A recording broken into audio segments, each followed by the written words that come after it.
특이한 나무를 목격했다는 한 제보자. 나무 껍데기가 벗겨져 있는데 거기가 노랗더라고. 그래서 누가 표시하는 줄 알았어요. 누가 장난으로 해놨나 아니면 일부러 표시를 해놓기 위해서 해놨나 그렇게 생각했었는데, 해당 나무를 보았다는 산속을 직접 찾아가 봤습니다. 그때 엉킨 나뭇가지들 사이로 보이는 뚜렷한 노란빛. 가까이 다가가 살펴봤는데요. 평범해 보이는 나무 일부가 노란색을 띠고 있습니다. 제보 속 특이한 나무가 확실해 보이는데요. 자세히 보면 겉껍질이 벗겨진 줄기 부분만 샛노란 모습입니다. 정말 누군가 나무에 장난이라도 치고 간 걸까요?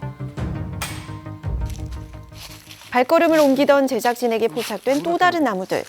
역시나 노란빛을 띠고 있습니다. 아무리 생각해봐도 그 영문을 알 수 없는 상황. 범상치 않은 이 나무들 깊은 산속 여기저기 자리 잡고 있었는데요. 한두 그루가 아닌 듯 보입니다. 이 수많은 나무들에서 공통적으로 보이는 노란색 표시들. 도대체 왜 평범한 나무에 이런 표시가 남아있는 걸까요? 산 인근에 살고 있는 주민들에게 물어봤습니다. 무슨 표시였는지는 모르는데 나 이런 건 몰라요. 길을 자기네끼리 암호로 해놨나? 왜 그랬을까? 나무를 자기네 암호로 그 길 찾아오라고 해놨을까요?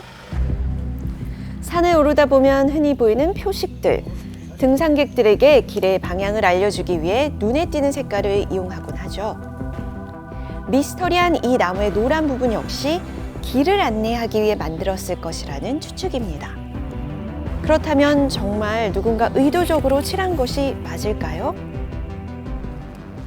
페인트, 노란 페인트. 노란 페인트 칠한 것 같잖아요. 상하지 말라고 페인트 같은 종류의 약을 나무 상하지 말라고 칠해준 것 같아요. 페인트를 판매하는 상인의 눈에는 어떻게 보일지 나무 사진을 보여줘 봤습니다. 안 떨어지고 그대로 있다는 거 보니까 페인트 같은데요. 나무를 이제 벌목한다든가 이렇게 표시하는 거예요. 이게 나무를 나중에 베야겠다 하는 거는 이렇게 표시를 해요. 실제로 나무를 벌목하기 전에 페인트로 표시해두는 경우가 많다고 합니다. 보이시죠? 이렇게 벌목을 위해 누군가 페인트를 칠할 수도 있다는 것. 비교를 위해 가장 비슷한 색감의 페인트를 구매했는데요. 버려진 나뭇가지 위에 직접 칠해봤습니다. 어떻게 보이시나요? 얼핏 비슷해 보이기도 하는데요. 주민들의 추측대로 등산로나 벌목의 표시라면 나무의 주인은 알고 있지 않을까. 그런데 그는 제작진에게 뜻밖의 이야기를 꺼냈습니다. 표시하는 것이 아니고 나무 껍질을 약간 깃을 내면 이 표피를 벗기면 이렇게 이제 황금색이 나와요. 표시가 아니라 원래 노란색이었다는 것. 도움을 받아 나무의 껍질을 벗겨봤는데요.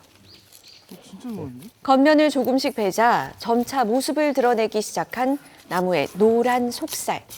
정말 신기하죠?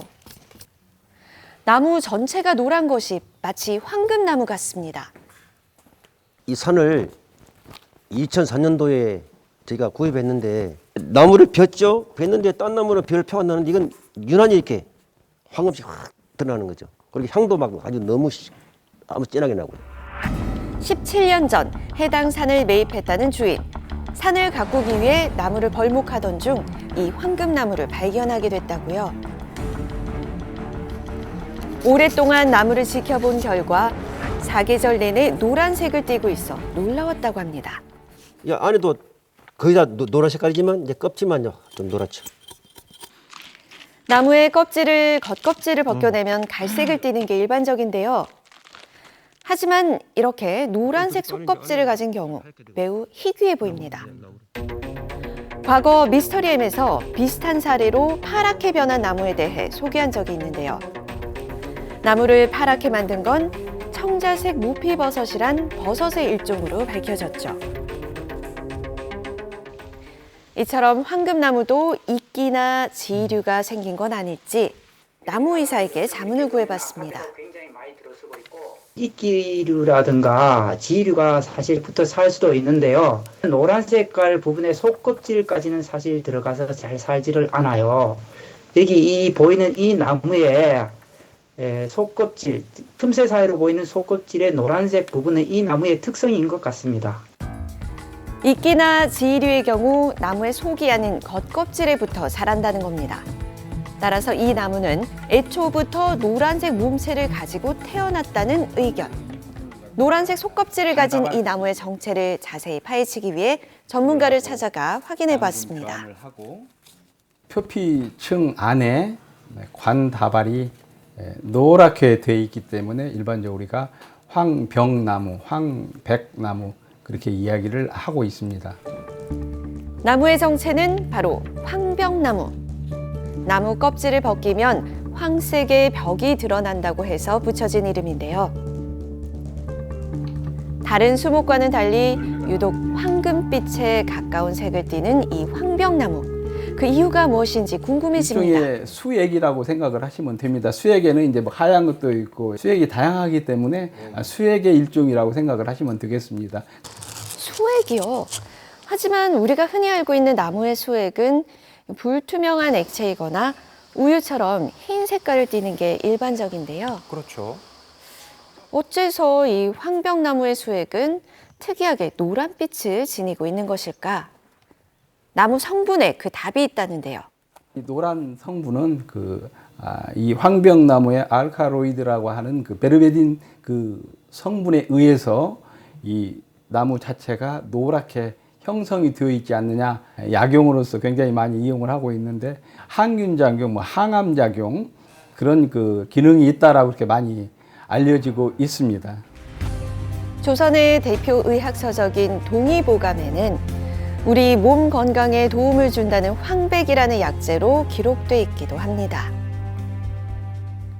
황금만큼 귀한 나무라 해도 과언이 아니겠죠. 나무의 황금빛 속껍질은 여전히 좋은 약재로 널리 이용되는 중인데요.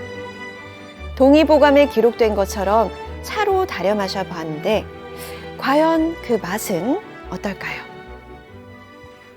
약간 쓰고 향긋하고 건강해지는 느낌? 500엔 살겠다, 그치? 200개만 삽시다. 난 500엔 살 거야. 황병나무로 밝혀진 황금나무의 정체. 우리가 몰랐던 자연의 신비한 세계였네요. 지금까지 미스터리 M이었습니다.